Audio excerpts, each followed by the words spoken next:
बिस्मिल्लाहिर्रहमानिर्रहीम, अस्सलाम वालेकुम। मैं अशकी मलिक आपकी खिदमत में हाज़िर हूँ। हलफ उठाते ही बाजी पलट गई है।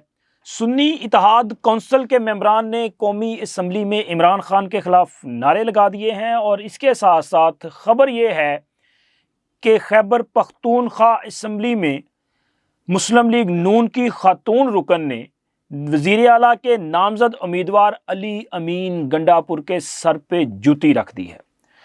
ये दो बड़ी खबरें जो हैं वो आज के वीलॉग की मेन स्टोरी है, लेकिन उससे पहले हमने बात करनी है एक करप्ट जज की करप्शन की। वो करोड़ों रुपए की करप्शन जिसके सबूत सामने आ चुके हैं और उसके मुकम्मल हकाइक वो मैंने आपके साथ जो है वो फिगर्स के साथ रखने हैं।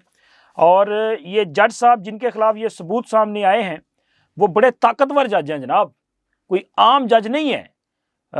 और इनका भी ताल्लुक कहीं ना कहीं से प्रोजेक्ट इमरान के साथ जुड़ जाता है, क्योंकि आपको पता है ना कि सुप्रीम कोर्ट में बकायदा एक दौर गुजर चुका है कि जिसमें कई चीफ जस्टिस साहिबान और कई जज साहिबान, इसी तरह जो सुपीरियर कोर्ट्स हैं उनमें जज साहिबान जो हैं वो बकायदा तौर पे मोहब्बत इमरान में मुब्तला शख्सियात थे और उनकी फैमिलीज़ की ऐसी ऑडियोज़ वीडियोज़ सामने आ चुकी कि जिसमें वो ना सिर्फ इमरान खान के जलसों में शरीक होती थी बल्कि वो तो इमरान खान के लिए हर किस्म की सहूलतकारी और अपना असर और रसूख इस्तेमाल करती थी। इवन के जनाब साकिब निसार साहब जो कि चीफ जस्टिस हुआ करते थे, आपको पता है ना कि उन्होंने तो इमरान खान को बकायदा सर्टिफाइड सादिक और अमीन करार दे दिया था। फैसले में उनके बारे में ये अल्फाज तहरीर कर दिए गए, हालांकि किसी भी शख्स के लिए सादिक और अमीन का अल्फाज आप इस्तेमाल कर ही नहीं सकते। सादिक और अमीन सिर्फ एक ही ज़ात है और वो मेरे नबी पाक मोहम्मद मुस्तफ़ा सल्लल्लाहु अलैहि वसल्लम की ज़ात है। उनके अलावा कोई शख्स जो है वो ये दावा नहीं कर सकता। लेकिन साकिब निसार साहब ने जनाब इमरान खान को सादिक और अमीन करार दे दिया था। जनाब उमर अता बंदयाल साहब ने गुड टू सी यू कहा और उनकी गिरफ्तारी पे उनको बुलाया, मर्सिडीज दी, उनको पुलिस लाइन के रेस्ट हाउस में जो है वो स्टे करवाया और जनाब उनको ये कहा कि आप वहाँ पे जाएं, एक रात गुजारें, ज़रा चिल माहौल करें, कोई पार्टी वार्टी करें। सदर साहब खाने पकवा के उनके लिए वहाँ पे ले गए, हालांकि वो गिरफ्तार थे, एक मुलजम की हैसियत में वो गिरफ्तार थे। लेकिन ये सारी सहूलतकारी पूरी दुनिया ने देखी। जनाब उमर अता बंदयाल साहब की सासू माँ की ऑडियो वो सबके सबने देखी है, सबने सुनी है। तो ये जो सूरत हाल थी, अब उसमें जब ये दौर था तो उस वक़्त चंद जजेस जो हैं वो बड़े बाइख्तियार किस्म के जजेस थे और उनके नाम हमेशा ज़ुबान ज़द-ए-आम थे, ये बंदयाल साहब के स्पेशली दौर में और साकिब निसार साहब के दौर में भी। खैर, साकिब निसार साहब के दौर में बंदयाल साहब, एजाजुल एहसन साहब, मुनीब अख्तर साहब, मुज़ाहर नकवी साहब, ये बड़े वो जज थे जो कि इनके बड़े करीब भी थे और तमाम अहम केसेस इनके पास जाते थे और ये सिलसिला चलता रहा। इवन के उमर अता बंदयाल साहब के दौर में भी ये जो ख़ास और प्यारे जज थे उनमें मुज़ाहर अली अकबर नकवी साहब, एजाजुल एहसन साहब और जनाब मुनीब अख्तर साहब का नाम जो है वो सरे फहरिस्त रहा। अब एजाजुल एहसन साहब मुस्ताफ़ी हो चुके और उसके अलावा जनाब मुज़ाहर नकवी साहब का मामला सुप्रीम जुडिशल काउंसिल में है और मुज़ाहर अली अकबर नकवी साहब के हवाले से ये एक बड़ा जो सबूत है वो सामने आया है कि इन्होंने किस तरह जज होते हुए फ़ायदे हासिल किए हैं। लोगों के केस इनके पास थे और उन केसों के फैसले किस तरह किए गए वो मैं हकीकत आपके सामने रखता हूँ। सुप्रीम जुडिशल काउंसिल की कार्रवाई के दौरान जो कि आज हुई है उसमें एक बैंक मैनेजर साहब हैं, उन्होंने मुज़ाहर अली अकबर नकवी साहब के 5-5 करोड़ रुपए के दो जो बैंक ड्राफ्ट हैं उनका जो रिकॉर्ड है वो सुप्रीम जुडिशल काउंसिल के सामने पेश कर दिया गया है।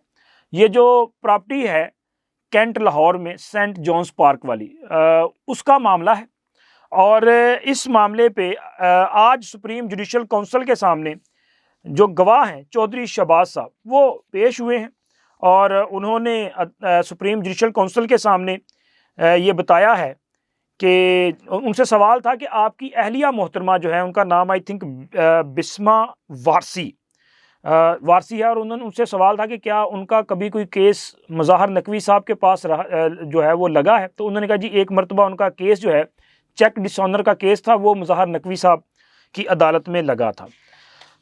और ये वो शख्सियत हैं कि जो कि इसके जो है वो प्रॉपर्टी, ये जो है सेंट जॉन्स वाली, इसके विरासती मालिक थे।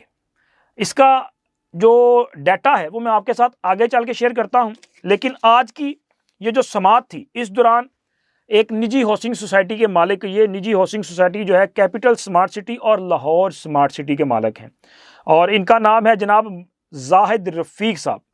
इन्होंने जो अपना बयान रिकॉर्ड करवाया है वो मैं आपके साथ शेयर कर दूं। इन्होंने बताया है कि जी मेरी 8 कंपनियां हैं, गुज़िश्ता 4 दहाइयों से तामीरात के शोबे में से वाबस्ता हूँ। लैंड प्रोवाइडर राजा सफदर के ज़रिए, जो इनको ज़मीन वगैरह दिलवाते हैं ना, उनका नाम राजा सफदर, ये कह रहे हैं जी उनके ज़रिए मज़ाहिर नकवी साहब से मुलाकात हुई थी। और उन्होंने ये भी बताया कि मज़ाहिर नकवी साहब के साथ 2 बार उनकी रहायशगाह पे उनके साथ मुलाकात हुई, और ये मुलाकातों का सिलसिला जारी रहा। इसी तरह उनके बेटों के साथ भी उनकी जो मुलाकातें हैं वो चलती रहीं। और उन्होंने ये भी बताया कि जी हमारी कंपनी मज़ाहिर नकवी साहब के जो बेटे हैं उनको, उनकी कंपनी को, उनकी लॉ फर्म है, उसको 1.5 लाख रुपया महाना जो है वो अदा करते रहे हैं। इसी तरह ये भी इंकशाफ हुआ कि मज़ाहिर नकवी साहब की साहबजादी जो कि लंदन में मुकीम है, उनको एक मरतबा एमरजेंसी कुछ पैसों की ज़रूरत पड़ गई, तो राजा सफदर साहब के कहने पे जाहिद रफ़ीक साहब ने दुबई से अपने एक दोस्त के ज़रिए 5,000 पाउंड जो है वो लंदन भिजवाए थे। और इन्होंने बताया कि जी वो 5,000 पाउंड आज के दिन तक उन्हें वापस मसूल नहीं हुए। और इसी तरह ये भी उन्होंने बताया कि जनाब उनकी जो हाउसिंग सोसाइटी है, इसमें 16 अप्रैल 2019 को 500 मुरब्बा गज के 2 प्लाट्स मज़ाहिर नकवी के दोनों बेटों को दिए गए। फ़ी प्लाट की मालियत तकरीबन 54 लाख थी, लेकिन सिर्फ 10% अदायगी की गई और ज़मीन उनके नाम पे ट्रांसफ़र होगी, है ना जादू, ठीक है। और इसी तरह सर उन्होंने ये भी बताया है कि जनाब अली इसकी जो अपना वो एक कमर्शियल प्रॉपर्टी जो है, आई थिंक वो भी इनके दोनों बेटों को जो है वो दी गई, जिसकी मालियत जो है वो 80 लाख रुपए थी। और इसी तरह के जो है वो लेन देन के मामलात उन्होंने अदालत के सामने रखे। एक तो ये सबूत कि उन्होंने कहा कि जी बिल्कुल ये प्रॉपर्टी ली गई, फिर उसके बाद बेच भी दी गई। ये कमर्शियल प्रॉपर्टी ली थी ना, ये ज़रा कम पैसों पे ली, उसके बाद बेच दी गई। लेकिन ये जो सेंट जॉन्स की प्रॉपर्टी है, कैंट वाली प्रॉपर्टी है, जिसमें ये इल्ज़ाम लगाया गया कि इन्होंने अपना असर रसूख इस्तेमाल करके जो महंगी प्रॉपर्टी है वो सस्ते दामों ली, और इसके अलावा क्योंकि वो जो ऑनर थे उनका केस भी इनके पास था। तो सर वो प्रॉपर्टी के हवाले से जो रिकॉर्ड अदालत के सामने लाया गया है ना, वो ज़रा मैं आपके सामने रिकॉर्ड रखता हूँ। ये जो कैंटोनमेंट बोर्ड की प्रॉपर्टी नंबर 100 का रिकॉर्ड है, और 1962 में ये प्रॉपर्टी मोहम्मद अफजाल को लीज पर दी गई। 1967 में ये प्रॉपर्टी मोहम्मद इसहाक को ट्रांसफ़र हुई। मोहम्मद इसहाक ने प्रॉपर्टी अपनी बीवी नसीमा वारसी को गिफ्ट कर दी, और फिर 2004 में ये ज़मीन नसीमा वारसी की बेटी बिस्मा वारसी को ट्रांसफ़र हुई। वो बिस्मा वारसी जिनका केस मैंने आपको बताया कि इनके पास जो है वो ज़ेरे समात रहा जब ये लाहौर हाई कोर्ट में जज हुआ करते थे।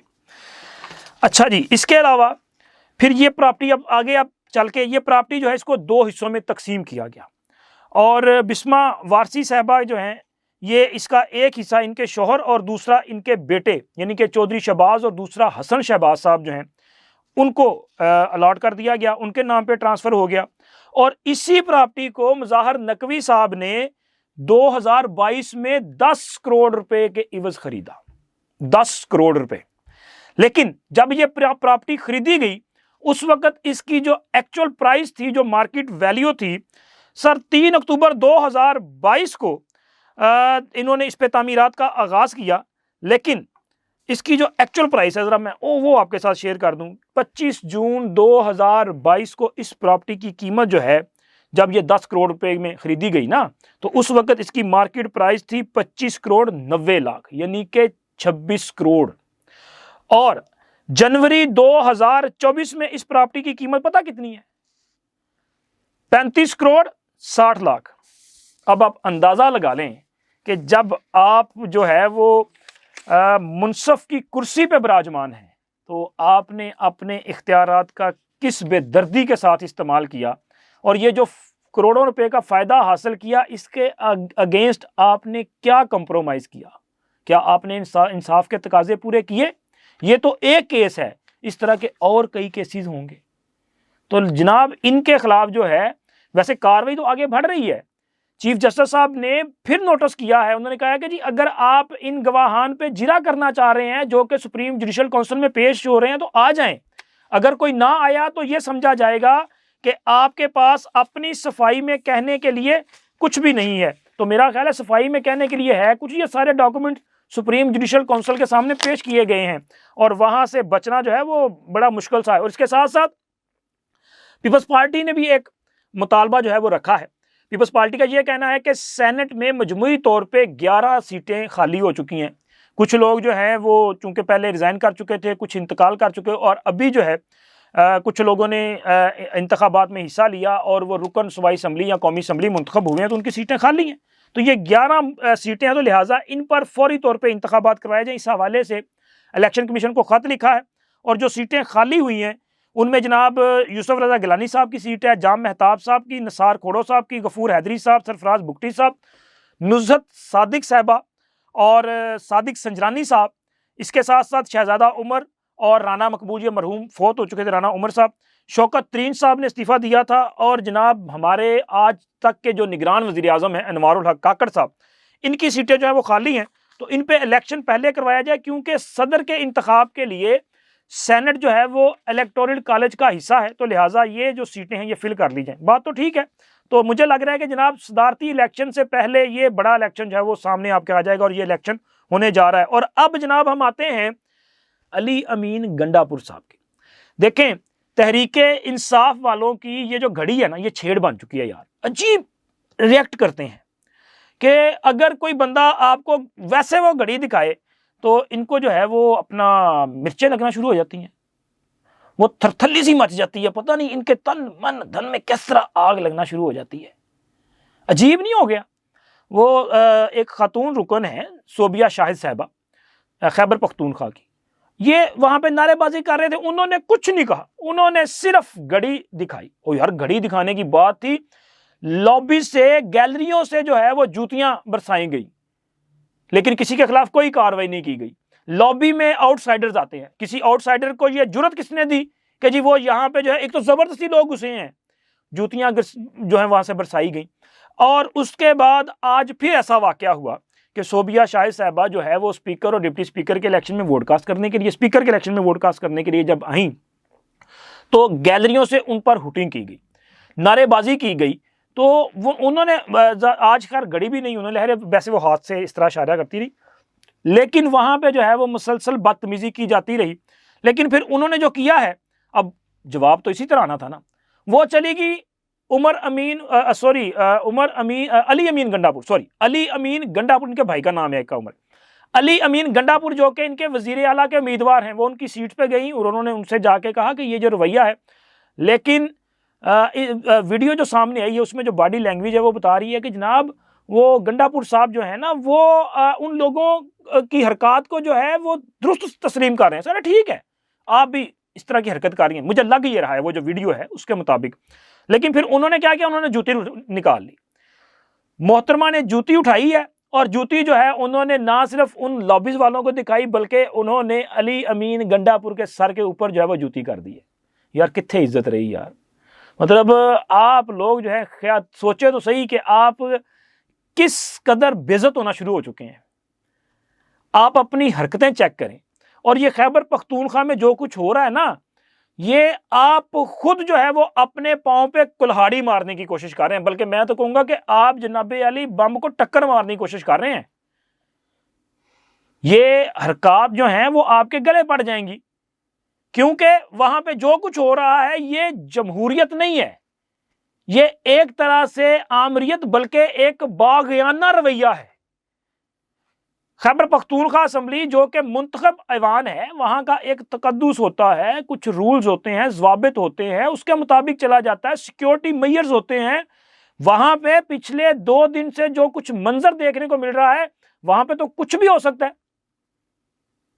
वो लोग जो हैं बगैर पासिस के, बगैर किसी सिक्योरिटी चेक के जबरदस्ती असम्बली के अंदर घुस रहे हैं। कौन आ रहा है, कहां से आ रहा है, किसी को कुछ पता नहीं है। वहां पे अगर कोई नाखुशगवार वाकया पेश आ जाता है तो कौन जिम्मेदार होगा?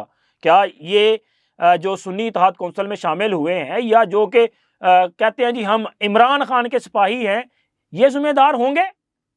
क्या फिर ये इसकी रिस्पॉन्सिबिलिटी लेंगे कि जी ये जो सारा कुछ हो गया वो इनकी वजह से? क्योंकि इन्होंने तो खैबर पख्तूनख्वा असम्बली का जो सिक्योरिटी स्टाफ है उसको मुअल्लक करके रख दिया है, बेअसर कर दिया है। जबरदस्ती वो इनके जो कारकुन है वो वहां पे घुसते हैं। आज कोई पास जारी नहीं किया गया था, बल्कि ये कल अनाउंस किया गया था कि जिस तरह के हालात पैदा हुए हैं, किसी को भी जो विजिटर है या आउटसाइडर है वो दाखिल होने की इजाजत नहीं होगी, सिर्फ मीडिया पर्सन्स आ सकते हैं। लेकिन वहां पे मीडिया वालों को बैठने की जगह ही नहीं है। कब्जा किया है, और कब्जा करने के बाद वहां पे जो हालात पैदा किए जा रहे हैं, हालात तो आप खुद खराब कर रहे हैं। अब इस किस्म के हालात को कंट्रोल कौन किसने करना है? अगर हालात ज्यादा खराब होंगे तो फिर वफाक नहीं कंट्रोल करना है, और वफाक के कंट्रोल करने का तरीकाकार आपको पता है। फिर चीखें निकलेंगी, फिर ये कहा जाएगा कि जी हमारी जो जमहूरी निज़ाम है उस पर शब-ए-खुर मार दिया गया है, मुंतखब जो असम्बली है उसका हक मार दिया गया है। यार पहले ही जरा थोड़ा ख्याल कर देना, क्यों जवाब ऐसा पैदा कर रहे हैं? तो फिर ये जो बेइज्जती हो रही है, ये बेइज्जती भी ना हो। और इसी तरह का मंजर जो है वो कौमी असम्बली में नजर भी आया है। कौमी असम्बली में ये बात करे तो ठीक है, हुकूमती बेंचेस ने इनकी बात को सुना। यही पार्लिमानी रवायत है कि आप पार्लिमान में जो बात करते हैं आप करें, अगर आपको कुछ सुन रहा है तो फिर आपने भी सुनना है। लेकिन जनाब बैरिस्टर अली गौहर साहब का जो पॉइंट ऑफ ऑर्डर था, उसके जवाब में जैसे ही स्पीकर साहब ने ख्वाजा आसिफ साहब का नाम पुकारा, ओ यार वहां पे फिर इनकी वो जो था ना बंदर तमाशा शुरू हो गया। वहां पे वो शोर मचाना शुरू कर दिया और नारेबाजी भी शुरू कर दी, ठीक है। और इसी तरह पूरा दिन वहां पे ये जब तक इजलास चलता रहा, ये सूरत हाल देखने में आती रही कि इसी तरह का जो है वो एहतजाज और नारेबाजी जो है वो की जाती रही, ड्रामेबाजी भी खैर की जाती रही। लेकिन वहां पे चोर चोर के नारे भी लगाए, और खुद सुन्नी इत्तेहाद कौंसिल वालों ने चोर चोर के नारे लगाए। तो चोर कौन है? मैं ये सवाल आपसे भी पूछ रहा हूं और इनसे भी पूछ रहा हूं कि बताइएगा चोर कौन है? कौन है वो सियासी लीडर जिसको चोरी में पकड़ा गया और सजा सुना दी गई और वो बंदा आज भी जेल में कैद है, सजा भुगत रहा है ना पूरी? चोर कौन है? अगर आपको, मैं चूंकि आप में से जो मेरे व्यूवर्स हैं उनको तो पता है चोर कौन है, लेकिन ये जो हमारे यूथीय दोस्त हैं वो भी वीडियोस देखते हैं, तो मैं आपको जरा बता दूं कि सर जरा चेक कीजिएगा, तोशा का चोर जो है उसका नाम है इमरान अहमद खान नियाजी, और ये बंदा अडियाला जेल के हाई सिक्योरिटी जोन में कैद है, और इसका कैदी नंबर है 420। वो कैदी नंबर 420 जिसको ये जो एक मखसूस जमात कैदी नंबर 804 पुकारती है, वो कैदी नंबर 420 है। अब देखें कि 420 वाला काम 420 ही लगाना और 420 नंबर, और इमरान अहमद खान नियाजी उनका नाम है। और ये चोरी में इनके साबित शुदा है, ये तोशा खाना के चोर हैं, ये घड़ी चोर हैं। और कौमी असम्बली में भी जब ये चोर चोर के नारे लगाते हैं तो वहां पे कोई इसका जवाब नहीं देता यार, सिर्फ घड़ी निकाल के तो वो लहरा दी जाती। ख्वाजा आसिफ साहब ने भी यही किया था, उन्होंने वो अपनी कलाई से घड़ी उतारी और उन्होंने सिर्फ घड़ी दिखाई, और यार घड़ी दिखाने की बात थी। तो इसके साथ ही वहां पे जो है वो इनको ज्यादा जो है वो अपना प्रॉब्लम पैदा होगी, और ये जनाब इससे पहले से ज्यादा चीखों पुकार करना शुरू हो गए।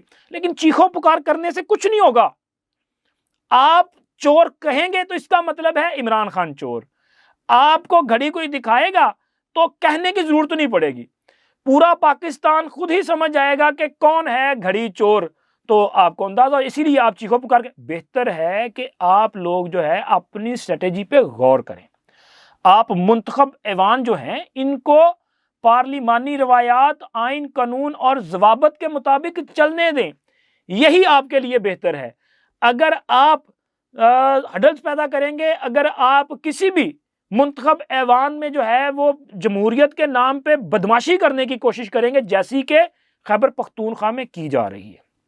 तो उसका जो रिजल्ट निकलेगा ना, फिर आपको जो है वो ज़्यादा तकलीफ बर्दाश्त करनी पड़ेगी। तो बेहतर ये है कि जमहूरियत को जमहूरी अंदाज में आगे चलने दें। अगर आप कौमी असम्बली में इस तरह का शोर गौगा करेंगे तो आपका ख्याल है कि आप तकरीर कर लेंगे और बाकी आपको सुन लेंगे और आप उनको तकरीर नहीं करने देंगे, तो सर पार्लियामान में तो आपको कोई खड़ा भी नहीं फिर होने देगा। तकरीर करना तो बड़ी दूर की बात है।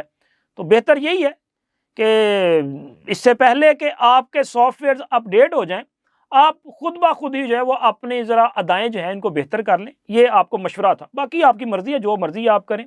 अब तक इतना ही। अल्लाह हाफिज़।